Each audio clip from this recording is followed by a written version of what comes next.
A very warm welcome to this instruction course on indirect ophthalmoscopy. I warmly welcome all the delegates who have found out time to attend, and I'm sure that you will have something or the other usefulness derived from this instruction course. So we have divided this instruction course into two parts. One is the theoretical part, where we have subdivided this course into different subheadings, dealing with the optics and principles first, understanding the instrument, going on to the technique of indirect ophthalmoscopy, and then at the end of the talk it will be fundus drawing and color coding, in which we've given instruction kits to everyone. We would like you to start and draw something over here as the talk proceeds, and then we go on to the difficulties which we encounter in this procedure. The aim of this 45 minutes odd instruction course is not to make you masters in this technique. It is to incite a little bit of interest in the young ophthalmologists who are beginning to do this procedure, and also to clear doubts in those people who have already know about this technique. So without wasting much more time, I would like to request our first speaker, Dr. Vishal Kishore, who is a prolific vitreoretinal surgeon, and he is the director of Vision Eye Care and Laser Center in Patna. He will be talking to us on optics of indirect ophthalmoscopy and the applications. When do we use it? So on to you, Dr. Vishal. Thank you, Pooja ma'am, for the talk. So good afternoon. I won't waste much of my time. I love everyone's time. So coming to a talk on parts and optic principles of indirect ophthalmoscope. Now this is a picture. This is the headgear. We can divide into the part headgear, which fits on a head, and the illumination part. We'll deal this in later slides. Now coming to a brief history. This was first introduced by Nagel in 1864, and in indirect ophthalmoscopy, basically we make the eye highly myopic by placing a high convex lens in front of the eyes, so that a real inverted and laterally reversed image is formed close to the principal focus of the lens, that is between the lens and the observer. And this technique is called indirect because we are seeing the fundus indirectly through a condensing lens. So this is a brief introduction. So, and the principles which we follow, this Gullstrand principle is very important. Because of this, we are seeing the fundus, and the way you have to stretch your back, you have to keep your arm completely straight. This is because our whole technique follows this Gullstrand principle. So what is this Gullstrand principle? This says that the illuminating and the viewing beams must be totally separated throughout their pathway in cornea, pupillary aperture and lens. This is to avoid reflection, but they must coincide on the retina for the fundus viewing. So this principle is used in our technique. Then comes how we gain this binocularity. The binocularity is achieved by reducing the observer IPD, interpupillary distance, from about 60 millimeter to approximately 15 millimeter by the use of this prism and mirror. This is the picture where we have used this prism and mirror, and we have reduced this IPD to around approximately 15 millimeter. So this gives a binocularity. This is the indirect ophthalmoscopy which we are talking. This is the headgear. This is the illuminating system. We'll divide into two parts. One is the headgear, which fits on our head, and this is the illuminating part. What are the advantages of indirect ophthalmoscopy? This gives stereopsis, large field of view, bright illumination, minimal peripheral view distortion, complete peripheral access with scleral indentation, and there's independence from patient refractive error or moderate media opacification. Now this is a 20 diopter lens which we commonly use in our IO, and this this painted part should be facing the patient eye. It should be away from us. This is important. And what I was telling, that Gullstrand principle, this is used before when you focus it. You focus this lens, and this lens will be discussing the whole technique later. It should be held within your index and the thumb, and you should move your lens with this movement only. And other three fingers are used to fix your hand over the patient eye and to just open it.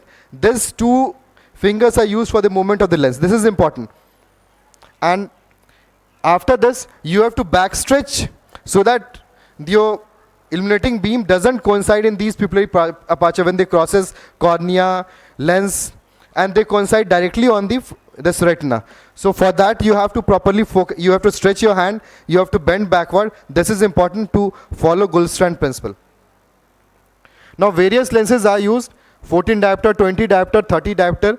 It is like commonly we use 20 diopter, and the diopter of this is inversely proportional to magnification. Like with 14 diopter we have 3.8 magnification, with 20 diopter we have 3 times magnification.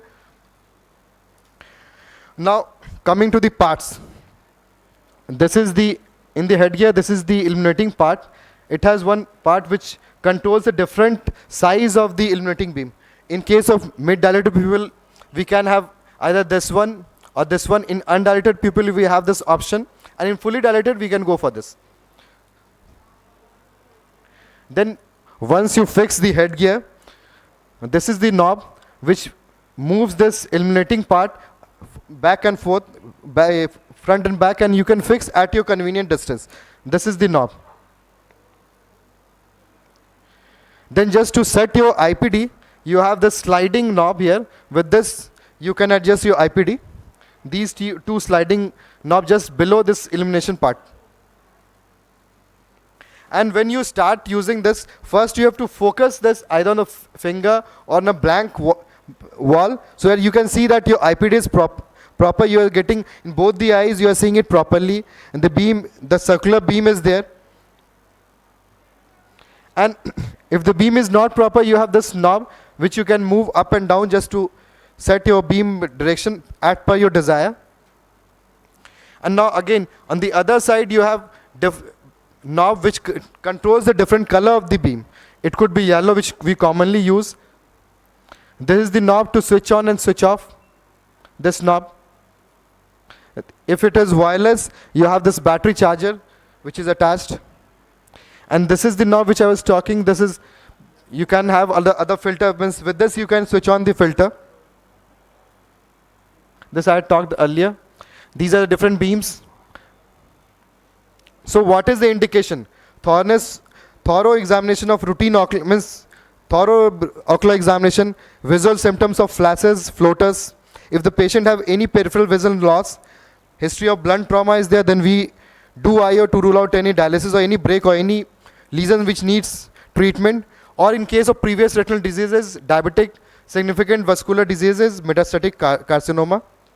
Thank you for patient hearing.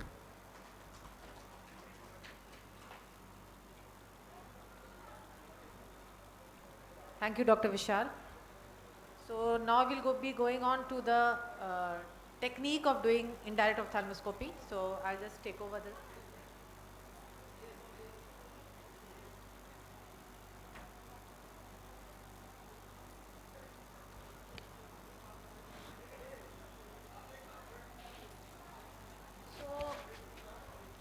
Once we know about the optics and we are comfortable with knowing the different parts, we'll go on to the technique of doing indirect ophthalmoscopy. So as Dr. Vishal very nicely pointed out, you have two parts to this instrument. You have the knobs, the headgear, and you have the illuminating system which is in this box. Now going on to the first part, that is correct positioning and adjustment of the bio headset. Many times postgraduates are in a rush to just wear this instrument and start doing the indirect. This part is very important because you have to spend some time with the patient, at least about 20 minutes to 25 minutes doing the entire fundus examination and drawing. So if this instrument is not snugly fitting onto your head, it will be difficult because you will be in a hurry to take it off.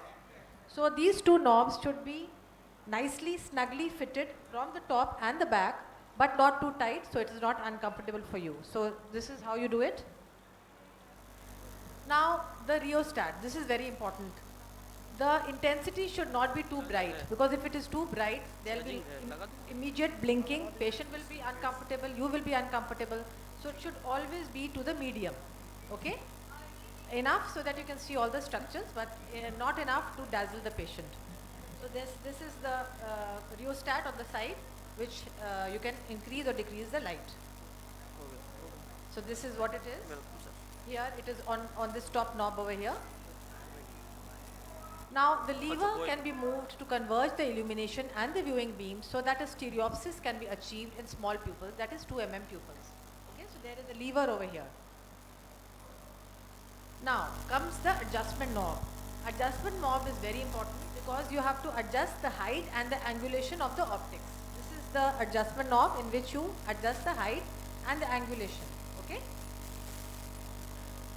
And then adjustment of the interpupillary diameter.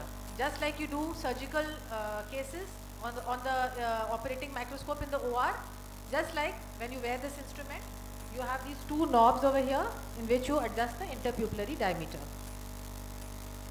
So you can see that this is the interpupillary diameter. You have to adjust it according to your IPD.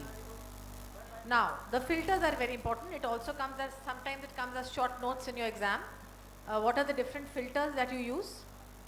So you have the red free filter. This is the filter knob over here. You have the red free filter which blocks the structures below the RP and hence enhances the contrast of the retinal vessels and the hemorrhages. It helps in the cup disc ratio assessment and it helps to identify the nerve fiber layer dropout, which is a sign of glaucoma. The blue filter can enhance reflectivity of the optic distrusion and it is for use for fluorescein angiography. And the yellow filter reduces the UV exposure. So spot size, as Dr. Vishal had mentioned, there are different spot size over here which you can use to, if suppose it's a very small pupil, then you reduce the spot size. Now, once you're comfortable with wearing the instrument on your head, you have to be comfortable with the surroundings. So firstly, important, the room has to be darkened. Okay, you cannot do indirect ophthalmoscopy in a fully nicely illuminated room with sunlight. The patient's pupil is fully dilated and the examiner is partially dark adapted. The fundus chart is clipped on a rigid board that rests on the patient's chest. It is oriented upside down, where 12 o'clock is towards the patient's feet and 6 o'clock has to be on the chin. So this is no exaggeration, but when we were doing our fellowship at Shankar Nitralaya, we had to have color pencils in our pockets, we had to have the 20D in our lab pocket, and we had to have the fundus chart on the patient's chest, literally, and then start documenting what we were doing. So this is what I have already explained to you. Now what instruction do you give to the patient? Do you just start the procedure or you explain something? Firstly, important, ask the patient to keep his fellow eye open. Because if the fellow eye is closed, what happens? The Bell's phenomenon comes into place and the eyelid moves upwards, eyeball moves upwards, okay? If not possible, then ask the patient to look in different cardinal directions of gaze or use their thumbs for fixation. Now, how do we hold the lens? I have got the lens also with me. This is the lens, as Dr. Vishal was mentioning. The condensing lens is held between the thumb and the index finger like this. And these three free fingers are placed on the patient's face to stabilize the lens and retract the lids. So I'll come to this over here. I'll just come to this point a little later. Important to remember that the light beam should be central, illuminating the pupil completely. Slowly raise the lens while the pupil and the red reflex fills the lens view. Now this point is very important. The image system, that is the pupillary space, and the patient and the fundus of the patient's eye, your condensing lens and the indirect have to be in the same line.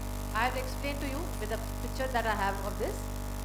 If the view goes black or appears inverted, you have moved too far away from the eye. So this is what I was explaining. So the first is the correct focal length, the middle one is too high and the third one is too low. So important to remember, I told you that these 2 fingers will hold the lens and these 3 fingers, they will act as pulley. They will never leave the chin. Okay? If you are holding the lens and these 3 fingers have moved away from the patient's chin, you will not get the image. So it has to be like this. Can you see? It has to be like this. These 3 fingers have to be on the chin and then you have to move the lens up and down like this. Now, once you examine the posterior pole, you have to examine the fundus periphery. How do we do that? The examiner is standing at the opposite end of the meridian to be examined. So if you are examining the 6 o'clock position, the examiner is standing at 12 o'clock position and the patient is gazing downwards. Now the important things to understand over here, this is a very common problem which I used to face as a postgraduate. I didn't know where to stand, what I'm seeing. So basically what you are seeing in whatever quadrant you are seeing is actually in that same quadrant. You're not seeing something inferiorly and it is actually superiorly. Okay? So if you're seeing something which is in the 6 o'clock position and it is actually in the 6 o'clock position, but you have to make it easier, you ask the patient to look exactly where you want to see. So for example, if the patient, if the lesion is at 6 o'clock, you ask the patient to look at 6 o'clock, but where do you stand? You stand 180 degrees diametrically opposite. This is the important thing that you have to understand.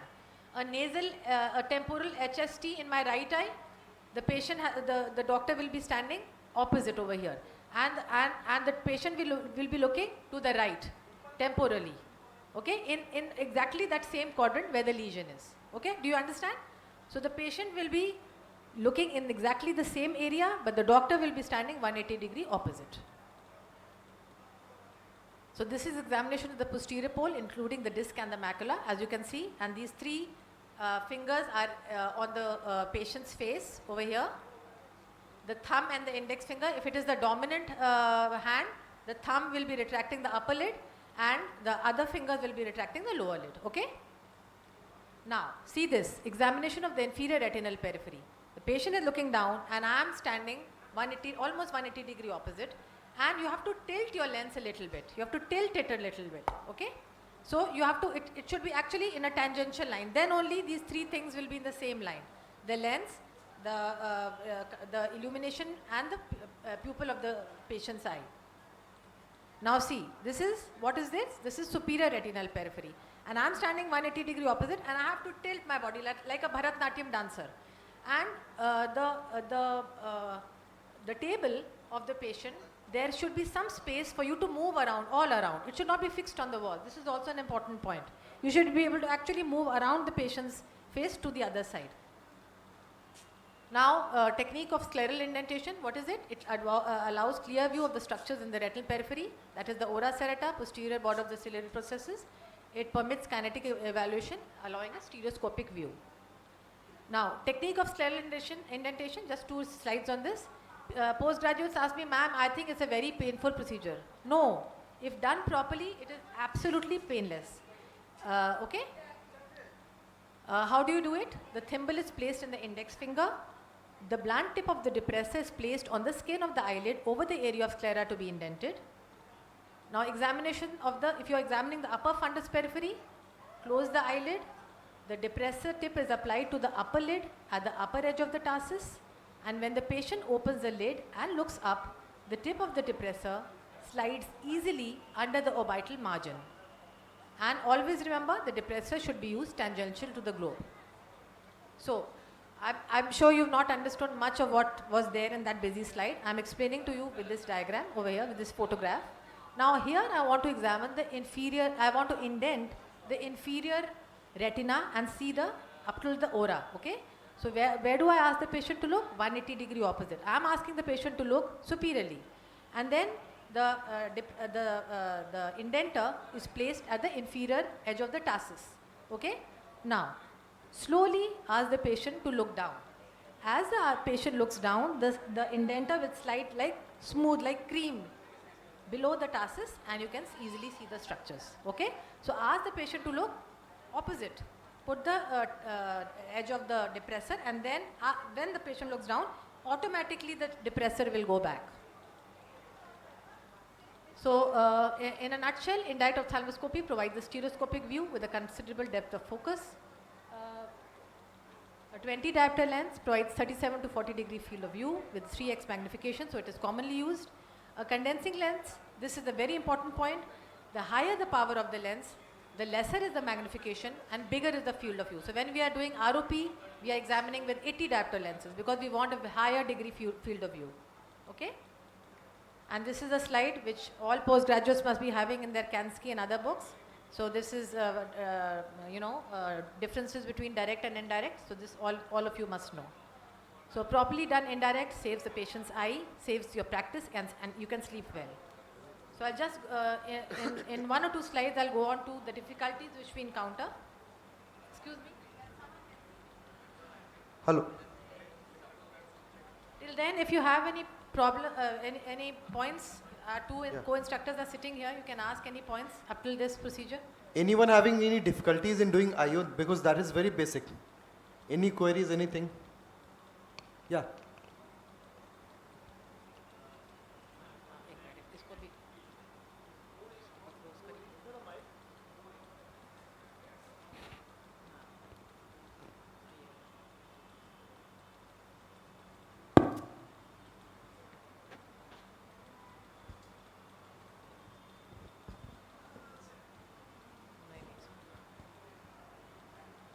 Good afternoon, sir. When I'm looking at the field, if I'm looking at the inferior quadrant, I am unable to combine it with the posterior pole that I have seen. I am unable to, I'm a beginner, I'm in my first year residency, and either I'm missing the area between the posterior pole and inferior quadrant, or I'm missing the area after that inferior quadrant near the aura. And I feel like I'm looking at the patches, but I'm unable to form a complete wide field image in my mind, sir. Any tips for this? Yeah, this is true. For that, you have to start learning how to draw, and that you should do at the time of examining only. What ma'am has shown in the initial pictures only, that when you examine the patient, you just place the fundus diagram on the chest of the patient or just beside the patient, and just draw in the, means the quadrant which you are seeing, just draw in that quadrant. The things which is farther to you, it's near, means you draw accordingly. And then you see, means after sometimes you will get like, after like if 1 or 2 months of practice, you can comfortably see all the lesions and you can draw after the whole complete examination. But that is a practice. See, the thing is, first, either you see the posterior pole, and then you ask the patient to look up, down, right, left, supratemporally, supranasally. So what you're saying is right. You are going to miss the mid part. So the amount the patient, and that is why the thumb is important. The patient should always be asked to look at the thumb. How much rotation of the eye you want depends upon where the thumb is going to be. So the thumb is in center, you're going to see the posterior pole. The thumb is midway here, you're going to see in between the posterior pole and the periphery. And the thumb is here, you're going to see the periphery. So left eye, left hand, right hand. So where you position the thumb of the patient determines where you're going to see, which part of the retina you're going to see.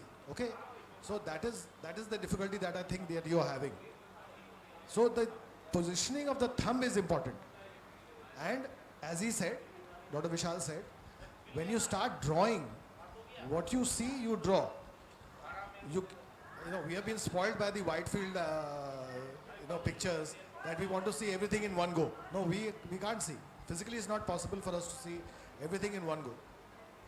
The drawing basically is going to mimic a fundus photograph, a wide field fundus photograph. Okay, so that is the difficulty that you're having. The position of the thumb is important. How much, where the patient is looking, which quadrant you ask the patient to look at. So posterior pole, midway, in extreme periphery, right or left. Okay. And one more tip which I wanted to give, you know where the vortex veins are. So if you draw a circle around the vortex veins, that is the equator. And 8 to 9 mm beyond the equator is the aura.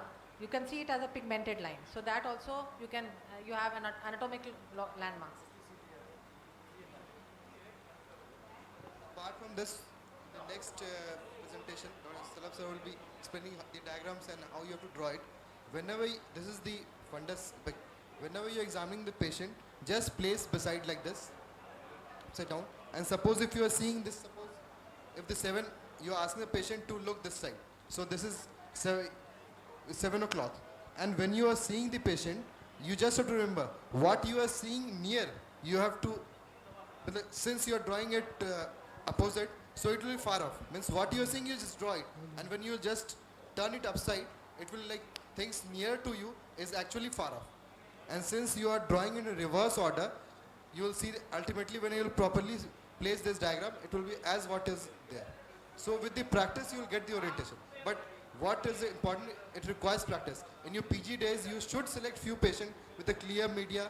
Just after your OPD, you regularly examine 4 to 5 patients. Initially, it will take time, but with the time you learn this, and it's very simple. And gives confidence, especially you can, in a one go, you can see the patient. Thank you. So now that we've spent 30 minutes, I am sure everyone knows that, oh wow, what an easy procedure this is. But no, actually there are a lot of difficulties in doing indirect. I'm not dissuading you, but practice makes perfect, okay?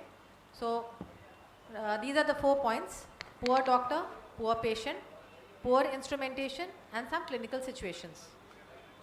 Now when I say poor doctor, I don't mean a doctor who is financially poor. I mean not a well-trained or a conversant doctor with this procedure. Lack of patients, too many patients, a government setup, lot of waiting, lot of patients queuing up, lack of motivation, and lack of time. A poor patient. Now this is a very nice picture of a baby lying nicely, comfortably, and the doctor is in a cool way examining the patient. But this is not the how things are. The patient is struggling with hands and legs. The doctor is also in jitters. So an uncooperative patient, children, very elderly people cannot understand, cannot hear, apprehensive, mentally challenged, and a communication gap, lack of language. Poor instrumentation, we always forget that the lenses can be scratched, they can be misaligned, there can be dust on it many times, poor illumination, okay? And then clinical situation like orbital and lid disorders, conjunctival conditions, poor pupillary dilatation, media opacities, post-trauma, post-cataract surgery. So very prominent orbital bones, small palpebral fissures, very difficult to do this procedure in the beginning. Conjunctival conditions like chemosis, symblepharon, elderly diabetics, very small pupils, pilocarponized eyes. When there are synechia, uveitic eyes, many times it is not possible to do this. Media opacities, as you can see over here. A post-cataract surgery, when you have PCO, you have the IOL edge effect, especially when we are doing lasers when in indirect ophthalmoscopy. It is very difficult when you have a pseudophakic patient. The advantages of indirect and direct I have already explained to you. Do not depress in these situations. Post-PK and RK surgeries, if there is a presence of bleb, presence of rubeosis or hyphema, if there is a proliferative retinopathy and CNVM, a suspected low perforation, and early post-operative period. So now I would like to request our next speaker, Dr. Shalabh Sinha, who is a very senior vitreoretinal consultant in Nayandeep Eye Hospital in Muzaffarpur, and he'll be talking to you on documentation. How do you document what you see? We have some instruction kits there. The bag is here. I hope everyone has helped themselves to one kit. If not, please help yourselves. Thank you so much. Thank you, Dr. Pooja. So, Mike, can you increase the volume? Okay. So now that we've learned how to do indirect ophthalmoscopy and we have become a little conversant with our indirect ophthalmoscope and with our 20 diopter lens, now is the time you want to document. Now, why is documentation very important? In an age of CPA, and since most of us cannot afford to buy a wide angle fundus camera, documentation becomes very important for you, not only from how you're going to treat the patient, but also to have a good record if you're going to do a retinal procedure or if you're going to advise a retinal procedure, how you're going to do the procedure and what is the location of the break or the star folds. That is important.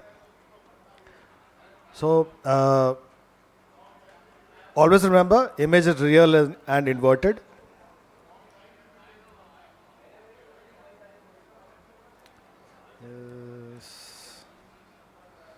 Not moving forward. ये अटक गया भाई. It's not moving forward. It's not moving forward. Okay. So, as I said, this kind of image on this side. This has really spoilt us. We want to see this in one go, which is not possible. Okay. So, and mentally it is very difficult to remember what you saw in which quadrant. So that is why documentation becomes very important. And when you document it correctly, you're going to almost draw everything which you're seeing on a white field, montage. And this is also not a single field, it's a montage. So you have this Amsler-Du Bois chart, and the aura, the place, the rings. Now how do you divide which ring is where? As Dr. Pooja said, the presence of the vortex veins is where your equator is going to be, and then between the equator and the other line in between is the ora serrata, and then you have the pars plicata and the pars plana. This is what it looks like. The equator is almost midway, and then you must always place your chart ulta. So the head of the patient and the chin of the patient and the head of the chart is in opposite directions. If you draw all the different kinds of colors, this is what you are going to see. But let's go from one color to each different color. So let's say there's a open GRT or a large dialysis. You're going to draw it with red, marked as cross. Any areas of thin retina, you're going to mark with red, cross.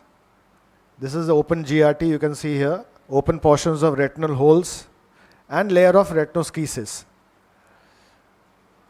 If there's a hole in the retinoschisis, you're going to mark with red.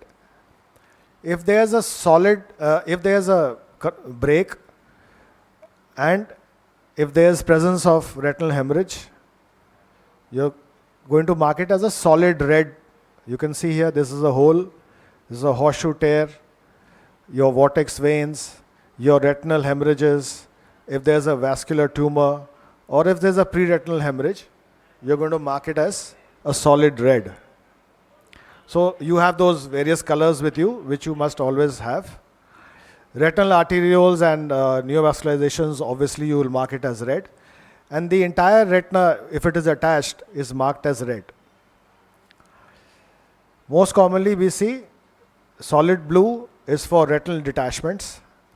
So if you have an area of retinal detachment, it is going to be marked as a solid blue. If it is an exudative type of detachment, depending upon whether the patient is sitting upright or in the lying down position, and the fluid is shifting, you're going to mark it with dots of blue. Any lattice degeneration, any flat neovascularization, and outline of thin areas of the retina, any intraretinal cysts, intraretinal cysts, you're going to mark with blue, and the aura, of course, you're going to mark with blue. If there's any white without pressure areas, marked with blue. Okay. Then comes the green. Any media opacities such as vitreous hemorrhage, vitreous membranes, presence of intraocular lens, or there's a hyaloid ring. You can see in the center there's a hyaloid ring. Any intraocular foreign body is all going to be marked with green. And then brown, of course we know brown denotes the pigments, and that is any pigment epithelial detachment, any CRA patch beneath a detached retina, and if there is a posterior staphyloma, again you will draw with brown, a solid brown. Yellow, we see the exudates as yellow, so obviously we will draw them with yellow. So intraretinal hard exudates, deposits in the RPE, any intraretinal edema, post-trauma, or if there's a any vascular insult, especially a CRAO or a condition like that, you're going to see intraretinal edema, you have to mark it as yellow. Myelinated nerve fibers, any disc pallor, marked with yellow. And of course, if there are fresh laser marks and drusen, you will mark it with yellow. Black, any nevi, that is any nevus of the choroid. If there is any sheathing of any blood vessel, and outline of long or short posterior ciliary veins and nerves will be marked with solid black. And any pigmentation or hyperpigmentation in an attached retina, you're going to mark with black. So once you've done a fundus drawing, when you complete it, this is the kind of image that you will see. And this image is almost similar to any wide field image that you may capture if you happen to have a wide field camera. But most of us, the three of us, all retina specialists, we don't have a wide field as yet. So because it is so expensive. So your fundus drawing is the most important, almost similar picture like your wide field. And when you do surgery, let's say tomorrow you have to do surgery for this patient, when you have drawn all these things in your chart, tomorrow when you're going to do the surgery, see, you're busy. Let's say all of you will become busy in your practice. Fat drawing kiya, mark kiya, where's the horseshoe, where is the lattice, where is the hole. When you're going to do surgery, you're going to look at that. So that sometimes what happens is, in the hurry to finish the surgery, we forget that there was a small hole there, or there was a small area of lattice which you want to cryo. If you miss the hole, your surgery is not going to be successful. So from that point of view, everything that you mark is going to help you and help the patient get a better result. And you also want a good result, your patient also wants a good result. And these are two books, if you want to have a look at them, from JP on MIVS and intravitreal injections. So, thank you. Thank you, Dr. Shalabh. This was very interesting and very nicely depicted. So basically, there's a whole array of colors. You have to know it as a postgraduate when they ask you questions. But just remember 4 or 5 important things. Attached is red, detached is blue. Anything which is in the vitreous cavity has to be green. Okay, so if there's a fibrous proliferation which is jutting inside the vitreous cavity, you have to draw it as green. Vitreous hemorrhage, green, not red. Okay, anything which is below the level of retina, at the level of choroid, is brown. Okay, exudates are yellow. So these are basically nevi, pigmented nevi, black. So these are basically the different colors. And then of course you have to know the hatched lines and things like that, that you have to memorize. And fundus drawing, as a postgraduate, I was very impressed by my professor. He gave a very good example. He said, have you gone to Kashmir? Have you visited the Dal Lake? We said, yes, sir, we have. So he said, you go to Kashmir, you visit the Dal Lake, come back. People ask you, how was it? You say, it was a very good experience, sir. There was lake, there were mountains. But if you had taken a picture with your Polaroid camera, and then you were to see it in your house, you would exactly know what were the details. Okay, there were 3 snow-capped peaks. One had little lesser snow than the others. There was a fisherman, there was a boat selling flowers. It had yellow, blue, yellow, pink and red flowers in that order. There were 5 birds which are sitting at the tip of the boat. So these are the small details that you will know if you have actually taken a picture. So this is how the fundus drawing helps.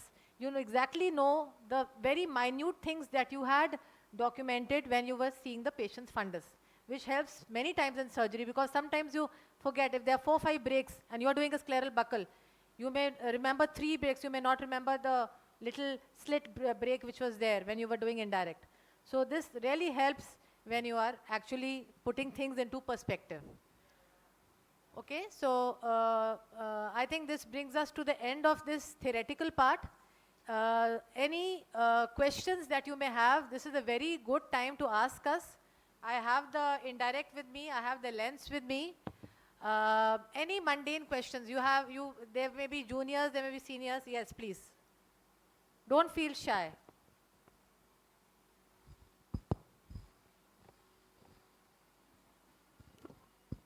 Good afternoon, ma'am. In the beginning, we were told about the 20D, that the white rim, it should be facing the patient. I am still not understanding the reason behind it. Basically, it prevents the glare. Means Oh. they have constructed that way that glare and those things will be less when it. You can even do IO with the upside down, but the glare will be more. You can try your own. Yes, If sir, I was doing both, the- so I had a query. Is there any means scientific reason or just basically, it prevents the glare. Okay. They have designed such a way the glare is less with this white facing the patient eye. Okay. That's right. Thank you, sir. But it's true that it's a biconvex lens, so you can hold it anyway. But yeah, for the glare part. And where's Indirect? Okay. So most of us, in our clinics, we have this chair unit and we keep the indirect ophthalmoscope. There's a small rod jutting out and we keep it like this, okay? And we don't notice that there's so much of dust collecting on the optics. So make sure that whenever you go to your OPD, clean your optics of the indirect, because if you are not having clean optics, you're going to have difficulty in seeing, okay? And another tip that I'll give you is your 20 diopter lens. We all use betadine scrub to wash. Whichever lens that you use, wash it with a betadine scrub. It will remove all fingerprints, marks, anything very, very well. If you use soap and water, you will still have fingerprints on it. But if you use betadine scrub, it removes it very well. So remember that you should have your clean 20 diopters or 78 diopters or 90 diopters. It should be very clean. And then only you are going to see a very crisp image. So make sure that you maintain your instruments also very well.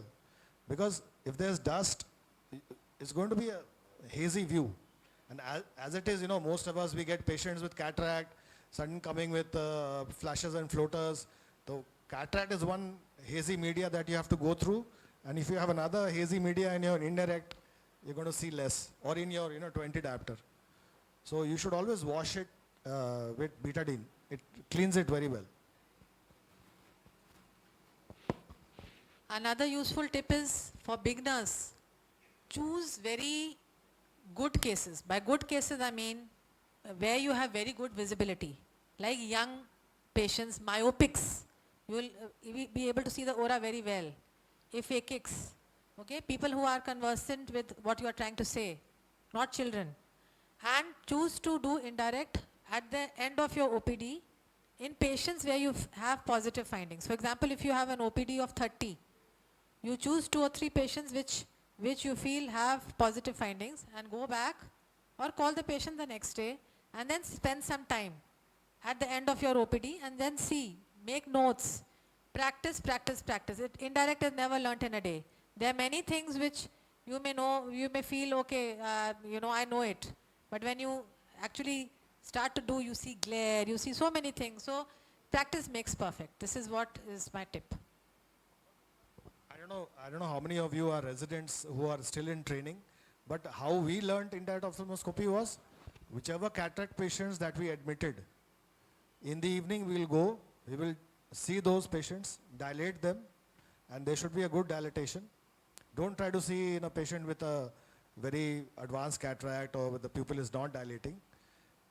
Most patients with grade 2, grade 3 nuclear sclerosis who have been admitted for cataract surgery, little bit of posterior subcapsular cataract, you can easily see with an indirect ophthalmoscope. So your residency is the best time to make your indirect ophthalmoscopy perfect. And in the evening, once you finish your OPD, patient has been admitted, you have ample amount of time. So even if you see 1 or 2 patients every day or every time you admit your patients, normally we used to have twice a week. So twice a week indirect ophthalmoscopy we were doing in the ward, whichever patient that we admitted. So that is how you can do it, learn it, and there's no rush. अभी OPD खत्म करना है, अभी OT जाना है, अभी कुछ और काम करने जाना है. So you must spend that time. Always try and spend that time in the ward to see those patients. Maybe the other eye is pseudophakic. Best. Even if one eye has cataract, the other eye is pseudophakic. Or maybe it's a clear lens. Practice in those patients. How many of you have own an indirect ophthalmoscope? How many, please raise your hands. So this is one more tip. Now buy Buy an indirect ophthalmoscope. Once you buy it, it will be on your head to learn it, learn the procedure. So you have to own it, okay? And direct ophthalmoscope, tyag do. We were not Yeah, we were allowed to hold that direct Yeah, in our hand. yes. It was prohibited. If you are a retina fellow, you have to usko tyag do. No, direct ophthalmoscope was not allowed in our residency. You were not allowed to use your direct ophthalmoscope. If you have to use either indirect, or you have to make the patient sit on the slit lamp and do bimacroscopy with your 90D or your 78D. So direct ophthalmoscope is only good for distant direct, when you want to be sure that there's a cataract there or not. For cams, you know. And Otherwise, lying down. Patient has to be always lying down. No shortcut. No sitting procedure. That is only for senior consultants. Okay? In the beginning, Yeah, many of us. even at our level, at our stage, I always make the patient lie down unless the patient cannot lie down. And many a times, you know, you are, yourself will be surprised that you've seen the patient in sitting position, and no matter how much you bend like this to look at the superior periphery, you will not be able to see the superior periphery. But the moment you ask the patient to lie down, and then you see the superior periphery or the inferior periphery, you will be surprised yourself, "Arey, I didn't see this, or I missed it." So that is why lying down position is very important. If you can, you know, it depends. If you're from a place like Mumbai, you have a small OPD or a small, you know, setup, so many square feet only is allowed. So how do you ask your patient to lie down? But try and make a place where you can ask the patient to lie down and see the patient properly. Especially when somebody is coming with flashes and floaters. Such a patient, you must ask the patient to lie down. Thank you. So if there are any more questions, we'll like to take it up next 5 minutes. Any problem कि क्या दिख रहा है वो है नहीं है? Any yes please. Any problem in visualization, understanding?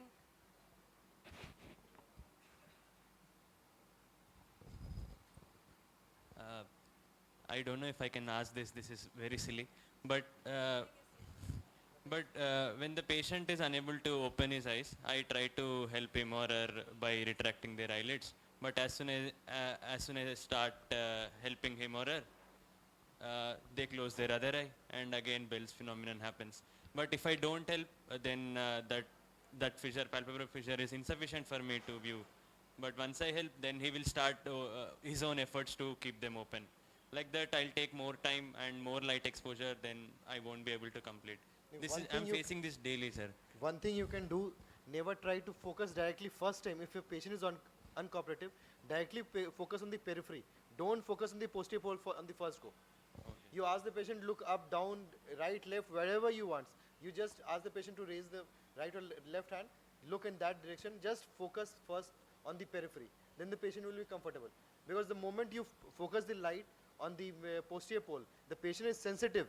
Then because of the fovea sensitiveness, patient will try to blink eyes or just move, rotate, not cooperate. So you have to just try to focus firstly on the periphery, then go for other detailed finding. And This two way more, he or she will become comfortable. and two more things, intensity. Intensity has to be very low in that case, okay? And the other thing you can do is the outstretched thumb of the patient in different cardinal directions of gaze. That also helps. Because if the patient is uncooperative, you ask the patient to look at the thumb with other eye, and you'll be able to do it. Thank you, sir. Thank you, ma'am.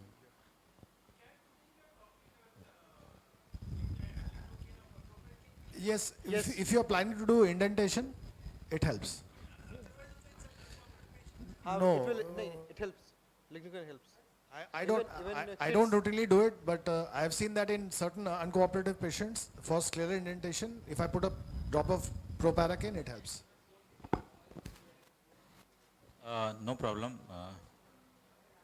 Dr. Sinha, thank you very much. I think we met in Daman. It was a very good, I'm practicing since 40 years. But just I want to make you highlight, I'm not expert, I'm general ophthalmologist. Was doing everything up to 10 years back. But now I'm doing only cataract and anterior segment. So please tell all these juniors when not to do the indentation. That is very, very important. Please, don't mind. I covered it in my slide, sir. Actually, this is No, I just want to tell you again. That is what I'm saying. okay, so the slide is actually there. If you can just connect this slide, please. Can you connect this slide? It's actually opened on this slide only. So this is basically the slide that I had highlighted. When not to depress. Okay, so these were the points that I had already mentioned. So this is also very important. Okay, so any surgery, a PK surgery, RK surgery, because retina specialists have to respect the other, the faculties, the cornea, group. You do a nice bleb surgery and we start poking. That's not correct. So if there's presence of bleb, if there's a PK surgery, RK surgery, if there's rubeosis, hyphema, it may lead to a more breakthrough bleeding. If there's any proliferative retinopathy, we were told very friable vessels going into the vitreous cavity, don't try to depress. If there's a globe perforation, very important. If there's a post-traumatic patient, we were told to do B scan also, we had to do very gently so that not to press on the globe. And indirect, you don't be aggressive. There is no need to see too much. B scan is there. So no, you don't have to be over enthusiastic. Post-trauma, post-periocular injection, you use the X-ray modality, you use B scan. There is no need to stress too much on the indirect. And early post-op period, of course, patient is apprehensive, you have put a lens, you have well placed it. So no need to do depression at that stage. Thank you. Yes. Thank you.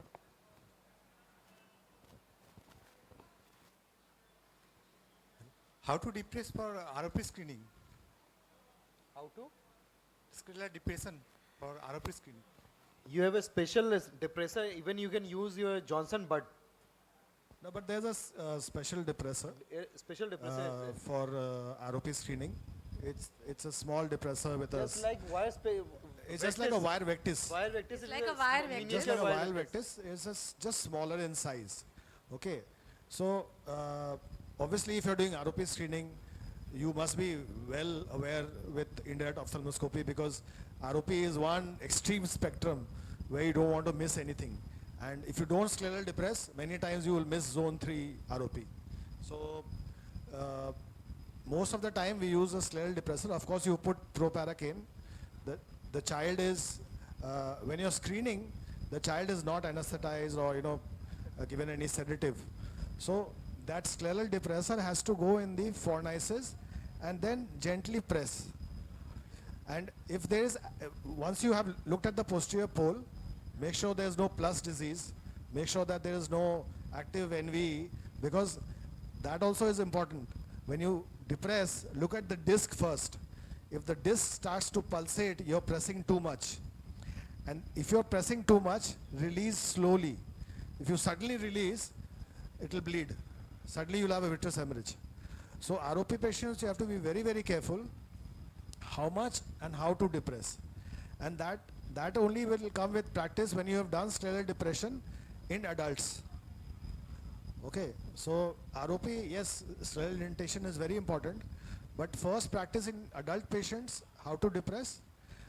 The difference in ROP and adults is, adults we are depressing from outside the eye, on the lids. But in ROP, we are in direct contact with the globe. We are not doing indentation from outside.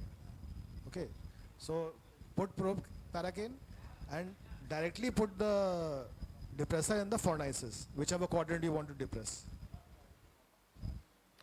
So thank you so much. This brings us to the end of this instruction course.